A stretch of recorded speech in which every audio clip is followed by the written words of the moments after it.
left open and the teams don't immediately prioritize it. This is not going to be one of those cases. Nope. They lock in the AZIR for FAKER. FAKER having a pretty good game in the last one on that Corki, which makes me wonder, what are DPLUS going to take into it? And you know, the LeBlanc didn't go super hot last time, but it is a matchup we've seen into AZIR a lot. Maybe they lean into that and don't. No, they're picking Maokai. Don't go Maokai LeBlanc again. I don't. Yeah. Anything. As long as if you go Maokai, that's fine. Don't go Maokai LeBlanc. Yeah. I'm okay with anything as long as it's not the LeBlanc. But I'm going to be honest. You know, Maokai has been really strong, but I think DPLUS. Obviously, everyone. You know, we know Aiming's had a fantastic season, but I think DPLUS as a whole have looked so good when Lucid Showmake have had their duo combos and played those pairings that really like the Lee Sin LeBlanc. So I'm not. You know, put the Maokai in, they do have the MF for the follow-up. They'll probably end up leaning towards Rel if they go this. Aiming has had some good MF games, but it's not the picks that I think have really defined this team with their success in the regular season. Yep, if it ain't broke, don't fix it, by the way. It is going to be the Sejuani almost guaranteed here by owner. And I think, you know, we've seen Maokai have a really high win rate against the Sejuani in the regular season. You can see the win rate pretty low there. I think a big reason why they put so much value on having the Maokai here, and what owner's doing to make it work, is he's just consistently body blocking whenever the ult comes down. And he makes sure his backline isn't threatened, isn't rooted. And now the Jin's on the side of T1.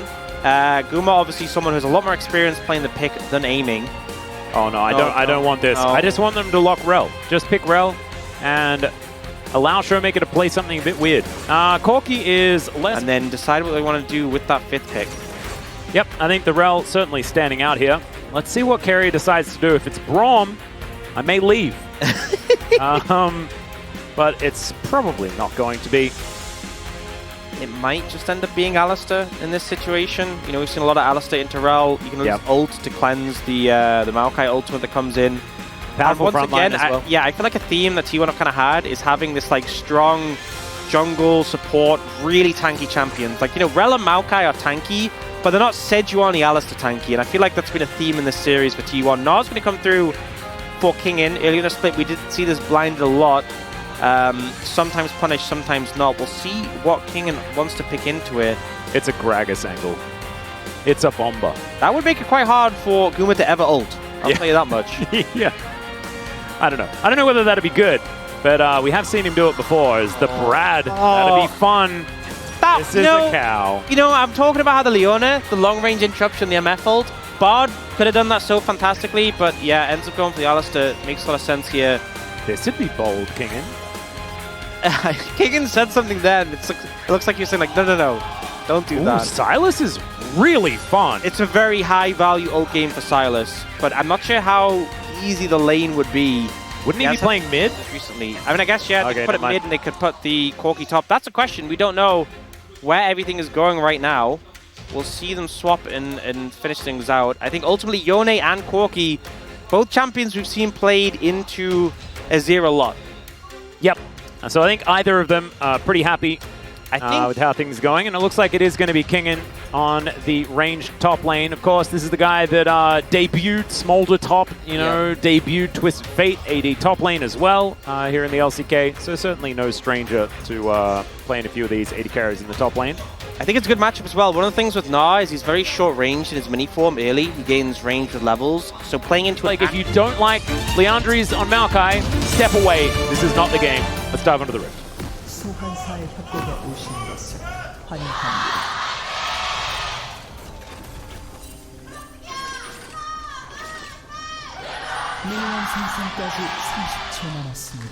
All right, here we are, ladies and gentlemen. Match point for T1.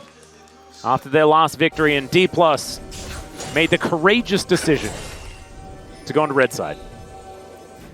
Which does mean it's a conundrum moving into game 5 for T1 if they lose this one. Yeah. And now Aiming could be in trouble here. Has to flash the Deadly Flourish. Moham a little bit late. Left his AD carry alone. That is going to spell the summon the spell. Ideal situation is to get a bit closer so that you can just W and force Aiming's flash, but Carrier knew that Moham was coming behind him, didn't want to leave it late and then end up on the tower, so just takes the trade there. And oh, doesn't trade though. Hex Flash. Oh, true. Unlocks his Hex Flash. Activate. Value, but also taking it off the immobile Misfortune, definitely something you can capitalize on. So we'll see if T1 make a move to punish that later on. This is part of the problem that's playing into Yone, is that Yone just goes this setup with like second wind, Doran shield, fleet footwork, and also has no mana, so even if you trade, you just still lose, even if you're trading advantageously. Yeah, it's a little bit worrying. Speaking of worrying, Moham possibly in trouble here, as Lucid trying to move down. Moham does have his flash, but wasn't able to use it, and Ona was in the area. So that meant they were able to lock down first blood. Gumayusi grabs that one, and I think this Jhin game is basically how it goes. Just getting a little bit lazy. Has anyone checked on this Rip Riders? Well, this is the thing. As, all right, Carrier goes in, looking for a little bit of an angle here, but it's not exactly the most value as Lucid. Possibly now the one out of position. The Unbound Soul coming back up again for Showmaker relatively soon as they're looking to start these grubs, aiming, wanting to catch the wave that's moving towards the bottom side. That is going to be grubs picked up, or at least the first one here by Lucid with the smite. As aiming moves on over, makes it rain. Gumayusi still in the area as Crashdown comes through there from Moham. There's the Pulverize onto 2, gets onto Showmaker into the backline. Moham going to be the target though, and Ona takes him down. Now Kingen forced to use the Valkyrie, so now has to flash if he wants to get over this wall. Lucid to try and get in there, and he does. Oh, but the Gnar is so good from Zeus. And Ona is there for the follow-up as well. Not this time, Lucid. Zeus throws a house at him, and T1 are already running away with this one. Deep. Okay, Kingen still a little bit scary, but he's not that far ahead, right? I expected to see more of this, I'm going to be honest. You know, more Corki just melting Gnar in the trades. And, you know, Zeus gets chunked out, but he's fine. He's got a Cull. Well, Zeus is going to jump on top of Lucid here, but he had a friend on his way. And that is a Valkyrie out, but that means Lucid is well and truly dead. And so it was DK setting up for the play, and it's T1 that profit. Yeah, and Lucid, you can see him in the player cam, pretty frustrated by this one. It's difficult, he's trying to find an avenue back in, but it just keeps getting worse and worse. And now with Demolish, T1 going to get loads of damage onto this tower. Showmaker trying to aggress mid, but doesn't find anything. Carrier. Oh yeah, the Unbound Soul's there. There's the flash. Gets the Pulverize. There's the Emperor's Divide. The ulti out here from Showmaker finds an angle. But there is Ona on his way. And I don't know how the Yone is going to be able to escape this one. Oh, the Blast Cone! Okay, Showmaker able to get a flash, and he's going to live. Well, he's going to back on a ward. I'm a bit scared about that one. Make it rain coming down here towards his bottom lane. Good sidestep there from Gumayusi. Throws down the cleanse as well. Showmaker gets a shield. Is this the bait? The answer is no. As Faker is just going to be able to take him down. Permafrost comes in, and Faker flashes just for good measure. Gumayusi eating all of the spells in the bottom lane. And yeah, Moham has to get out of there. Lucid, flash? Yeah, he does have flash. And that is going to be the kill. So Lucid is finally on the board. But man, this is not a great trade. Trying space to ult away. Oh, that is another dead Corki situation. Well, this time a dead Corki situation instead of the tree. You can see Kingen a little bit upset with how things are going right now. No, we didn't get to see the replay of it, but that top fight where Faker S5 on like 2 HP, the locker actually came in so clutch that to keep him alive. And Guma, you know, he's just weathering the storm. Yep. And T1 are just massively winning elsewhere. And DPLUS is trying to make things happen here. There is a big wave coming in, but Carrier is coming too. Yep, Guma's job is to exist without being a nuisance. And right now, he's doing a great job. Pulverize does come on through here. There's the Flash Magnet Storm. Lands onto both, though. Showmaker getting down here. Wants to try and lock up the Jhin. He does find it. And he's able to snap back. Takes a turret shot with him. And the house as well. Almost enough to take him down, but not quite. So DK able to at least grab themselves a dive. I mean, but they're going to need way more than this. Showmaker's lucky that Yone has a slender figure, because like... Yeah. All right, Emperor's Divide here towards the bottom lane as Faker is really dead. What does T1 get for it, though? Which is the question that we often have to ask. Zeus is just looking to dive this turret. There's the Gnar. Doesn't get the wallop, though, and Zeus not able to hit the house. As now Gumayusi could be in trouble. Kingen trying to get some revenge. There's a lot of pent-up frustration, but he doesn't overextend. And the curtains have now been called. Some sidestepping to come through here. Headbutt pole, that's going to set it up. There's the flash out as Kingen gives him the thumbs up, and he goes 0-4. You can see grinning in the player cam.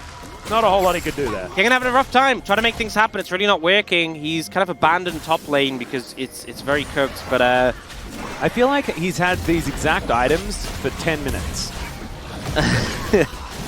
Doesn't inspire too much confidence, I'll tell you that much. And DPLUS do get the tower bot lane for the Gold King. And I will say, It's been scrappy. The game looks very doomed. It's still not in a great spot, but at least D+ are kind of clawing back some of the disadvantages. Yeah, the more weird they keep it, I think the better it is for them. Because if they just fall into T1's rhythm and T1 just takes everything on the map and then wins and DK don't go for anything, that's when it's completely just good for King. And yeah. Like, at least last time, like, you were counter-picked, right? This time, you're the one who's opting into it, and it just feels a lot worse. Well, Mohan gonna have to try and crash his way out of this one. Permafrost comes down though, and now Aiming's gonna have to come over. Does he find the ulti? He doesn't even look for it just yet as Lucid. Oh, that Bramble Smash Flash was pretty good. Faker not gonna find the sweep as now Showmaker looking for an angle. Bullet time comes in. Kerry able to tank for a while, does have the ulti, but they pile in on top of the AZIR, and he goes down. Showmaker still has ult. As Gumayusi at full health, but Make It Rain comes down to slow him up. And that's about it. Yep. And Owner is now in the back of a Dragon Pit. Showmaker chasing after him here. We can see the Maokai makes his way back. This is a pretty late reset for T1. You can see Faker and Carrier coming out of the map. So if D+ want to do this, want to make it faster. It looks like they want that Dragon. We blinked for a second. 2 in bag. This is pretty good for D+. Now they have to try and protect their mid-tier 1 if they can. Aiming can just... Oh, he doesn't have ult, sorry. He won't be able to ult the wave. This might just be gone. Yep. It's going to be a charge, and the turret is going to survive for the moment, but that's just you know, a stiff breeze that is going to fall down. Satchel away. There's no Ziggs in this game, so... actually a level up, which is kind of crazy, is Aiming, can you find the out here is the question. The answer is no. Zayas just down. Oh, never mind! The Bloodthirster is so strong! And the ulti now comes in just to play interference there from Showmaker. Aiming! I don't know how he stayed alive there. Yeah, I mean, good moves from D+, punishing the over-aggression from T1. Faker now overstepping, and the whole of D+ trying to collapse in. Oh god, I think this is a turret for Faker type angle here, but he's not actually quite able to take the turret down just yet. Ono just trying to hoof it towards his bottom lane, able to avoid the ulti with the twisted advance. Beautifully done. Shattering strike, and that is going to be a dead Faker. Kingen locks down that kill, his first of the game, and has reset his gold. Outer turret does fall in the mid lane. That is certainly good news. As Lucid looking to try and at least also steal away this Krug camp and 10 more HP than he needed. Yeah. So a bit of kind of overshot it. Yeah. Yeah, maybe could have pulled it closer. Yeah. Didn't need to really pop the potion. Let's be honest. Okay. Kingen now pretty scared of Zayas. I would be too, but Aiming, I don't know whether he is, especially not after that last play. Is bullet time and takes down the Gnar. What can often happen is teams who are behind, they start to make a comeback. Great knock up here from Showmaker, but you've got a teleport coming in. Showmaker is down so incredibly low, and Zayas he had the auto in the air. That's going to lock that one up. Flash out from Kingen, but Faker's here as well. And the thumbs up comes through. It's a double. They'll take a Drake as well, and T1. They just destroy them. D+ just not even a single good decision in sight. Zayas wants an honest 1v1. He is tired of the 2v1s, and he just dunks on Showmaker. And now Baron gonna get started up. Lucid does have flash. Moham is there to provide vision. I don't think you want to go for a 50-50 on this one. Lucid has shown that his smite button has been pretty good, as Moham just wants to get some buttons away from Carrier. Wait! Oh, there it goes. Okay, the Nature's Grasp does come on in. Owner and Gumayusi don't have a lot of damage though as the bullet time comes through. They're trying to keep themselves alive. Faker is burning down inside the pit, and now Showmaker gets in. They do manage to take down the Baron. It's Gumayusi that gets it. He also kills the junglers. Now Showmaker in the back of the pit. He sidesteps the Arctic Assault, and that's going to be a double kill for the Yone. So T1, they got what they wanted, but it wasn't clean. What was that? It was so scrappy. There were so many things that happened. Guma holding the fourth shot in the Jinnel for like 30 seconds, it felt like, to secure the Baron with it. All right, they take down the turret. Gumayusi in trouble. There were so many things that went on there. I think things are still happening. Still happening. Still trying to make things happen. This is just... And I tell you what, the conversation would have been very different if D+ had have somehow managed to take the Baron themselves, which was definitely possible. Honestly, there was a very good chance of it happening at that last moment. Because look at this, the Rebel Baron power play is sitting at 700. Zayas is going to be able to push in this mid lane. That should be able to extend that gold get by a decent margin, especially with 1 minute left on this buff. Faker and Ono are the only two that don't have it, and Zayas is going to be able to take that inner turret down in mid. DPLUS, they're going to have to make a play, make a move. They want to stop Zeus from just kind of winning the game, or at least breaking their stuff. He wants that 50 gold from the Nexus. Yeah, that's a good 50 gold. Lucid going to move in, and Zeus will sense the pressure and move back. So he's going to be safe from this one. Now looking to go towards bot lane and apply some pressure there. And the thing is, if the rest of T1 keep the pressure here, look at them both standing on wards. That was very, very cute. If T1 don't get engaged on the top side, while Zeus is maintaining this pressure, they just win off the back of this. You can see T1 start to back away as they saw DPLUS pushing up. The Baron's nearly ended. Zeus can get some damage on this tower. Yep. He can take it, but there is Lucid moving in, so maybe he's a bit concerned about overstaying here. You haven't even got close to your IE, and you're already seen the rand win. Yep. Feel bad about it. You're like, dude, why are you wasting your time on that? Okay, Lucid can be in a lot of trouble here, and will be just taken down. Gumiushi locks that one up, and the Nature's Grasp comes down as well. Moham, oh, can he see the angle? Then flash out from Gumiushi, just too good. Aiming now, trying to frontline. Actually kind of almost finds an angle, but he doesn't. That's going to be the Emperor's Divide used in celebration, as Zeus had already just killed everyone. Double kill for FAKER as well, as they manage to get the Deadly Flourish. That's going to finish off the ace. And I think T1 might be starting their journey again, as they finish off DPLUS here in Game 4. DPLUS, I mean, they had that one good one, but after that, it was all downhill from there, and T1 looking to try and take their rightful place in the final of the LCK. They've still got one more target, though, to do it.